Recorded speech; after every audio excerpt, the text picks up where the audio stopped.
तो सर नमस्कार, स्वागत है आपका हमारे चैनल पे। और आज का सर जो विषय है जिस पे मैं आपसे सवाल पूछूंगा वो है कि क्या नीतीश कुमार की विदाई तय हो गई है बिहार से? इस पे क्या कहना चाहेंगे आप?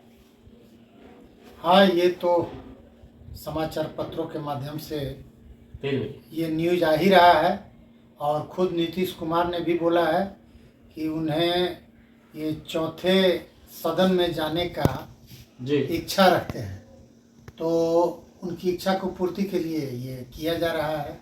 तो आपको क्या लगता है कि कोई मुख्यमंत्री ऐसा होगा जिसको अपने स्तर से नीचे उतर के राज्यसभा में जाने की इच्छा क्यों उत्पन्न हो गई उम्र के इस पड़ाव पे?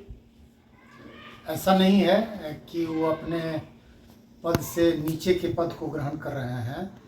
भारत के संविधान में राज्यसभा को देश का उच्च सदन माना जाता है। व्यवहारिक रूप से लोग चीफ मिनिस्टर की कुर्सी को ज़्यादा इम्पोर्टेंट समझते हैं, तो ये बात तो सही है कि वो चीफ मिनिस्टरशिप छोड़ के और राज्यसभा जाने की बात कर रहे हैं, तो लोगों के मन में ये आशंका हो रही है कि इसके पीछे कोई खेला है। तो एक बात बताइए कि एक चीफ मिनिस्टर जो होता है उसकी इतनी हैसियत होती है, इतना पावर होता है कि वो कई राज्यसभा के सांसद को नामांकित कर देता है या रिकमेंड करके उसे भेज देता है राज्यसभा सांसद। तो नीतीश कुमार के साथ एक बोर्ड चिपका हुआ है कुर्सी कुमार का, उन्होंने आज तक कुर्सी छोड़ा ही नहीं। तो उम्र के इस पड़ाव पे जब वो अंतिम चरण में है तो कुर्सी क्यों छोड़े हैं? क्या लगता है आपको कि इसमें कोई राजनीति है, कोई षड्यंत्र है या क्या मामला है? आप समझ रहे हो कि मैं इशारा कहाँ कर रहा हूँ? नहीं, ऐसा नहीं है कि किसी को नॉमिनेट कर सकते हैं और भेज सकते हैं। उसके लिए प्रोसीजर है। प्रोसीजर नहीं, मतदान होता है और उसको विधायक लोग मतदान करते हैं।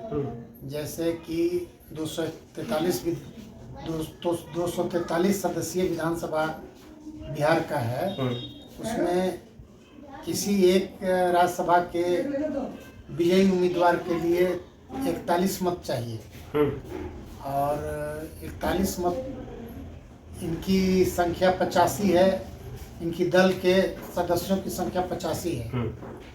तो ये जो है दो इनके तो जाएंगे ही जाएंगे और एक जो है एनडीए मिलकर कोई और उम्मीदवार को खड़ा कर रहा है, तीसरे उम्मीदवार को खड़ा किया जा रहा है। तो मेरा फिर से सवाल वही है कि इतनी आसानी से नीतीश कुमार अपना पद कैसे और क्यों छोड़ सकते हैं? इस पे आप बताइए, क्या ऐसा कारण हो सकता है?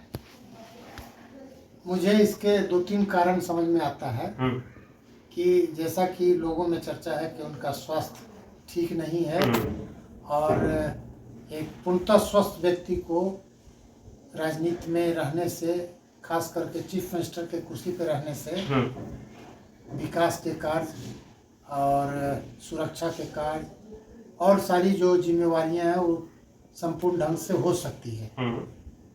चीफ मिनिस्टर से राज्यसभा के जो मेंबर का कार्य है वो थोड़ा कम जिम्मेवारी वाला है, हालांकि देश के निर्माण में उन लोगों का भी उतना ही योगदान है। लोकसभा में जो कानून पास होता है उसमें भी उतना ही योगदान है, लेकिन जो देखा जा रहा है इन दिनों कि विपक्ष को अलग हटाकर जबरदस्ती कानून पास कर दिया जा रहा है और तो उसमें राज्यसभा मेंबर की भी ज़्यादा भूमिका नहीं रहती है। अब वैसे सदन में जाने के लिए ये क्यों उत्सुक है, ऐसा थोड़ा सा सोचनीय विषय है, प्रश्नवाचक चिन्ह जरूर है इस पे। दूसरी ये चर्चाएं चल रही है कि इनके दल के ही कुछ सीनियर लीडर अपने ही गठबंधन के भाजपा के साथ मिलकर इनके दल को समाप्त करना चाहते हैं। तो ऐसा ये कदम इनके चीफ मिनिस्टर की कुर्सी पर रहते हुए ये उन्हें संभव नहीं लगता था, तो इसलिए इन्हें समझाकर कि आपको 2-3 लालच कि आपके बेटे को राजनीति में एंट्री करवा देंगे और बेटा चीफ मिनिस्टर की कुर्सी पर बैठ जाएगा, कोई विरोध नहीं होगा। दूसरा एक चर्चा चल रहा है कि कहीं पे कोई नीट छात्रा के केस में उनका नाम, बिल्कुल, हाँ। कई लोगों ने उनका नाम लिया है, उसमें कितनी सत्यता है ये कोई नहीं जान रहा है। लोग कहते हैं कि उसको बचाने के लिए ये कुर्सी छोड़ रहे हैं।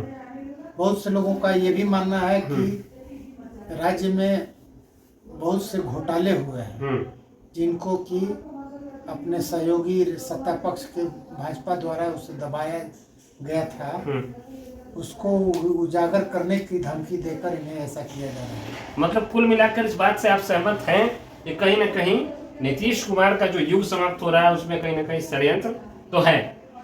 ये बिल्कुल है नहीं तो 43 के संख्या पे रहते हुए इन्होंने 5 साल सरकार चलाया। बिल्कुल। अब ये 85 की संख्या रहते हुए 3 महीने में छोड़ के जा रहे हैं। 3 महीने में ये अपदस्थ हो रहे हैं, तो कुछ बात तो है। तो दर्शकों मैंने दिखाया आपको कि क्या है जनता की राय, क्या है लोगों की राय, और क्या एक राजनीतिक विश्लेषक क्या सोचते हैं उस पर। तो बने रहिए हमारे साथ और देखते रहिए बीवी न्यूज़ आलोक कुमार के साथ। नमस्कार।